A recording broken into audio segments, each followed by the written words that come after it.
Do you have back pain after suffering a fall?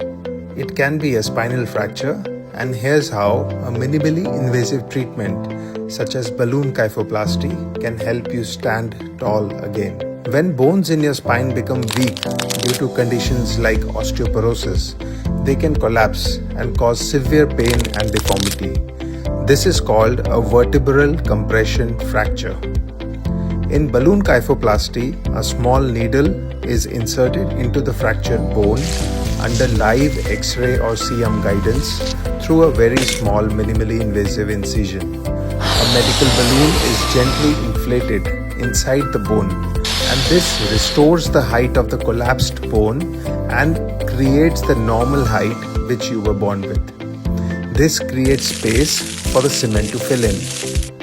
Next, a special bone cement is injected into that cavity, which hardens quickly and stabilizes the fracture and reduces the pain instantly by acting like an internal cast.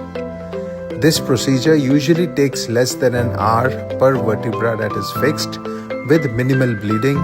Most patients walk within a few hours and feel rapid pain relief. Kyphoplasty is a safe and effective way to treat spinal fractures and restore the quality of life. Consult your orthopedic surgeon today to know if you are a candidate or if you know a loved one who has suffered a spinal fracture.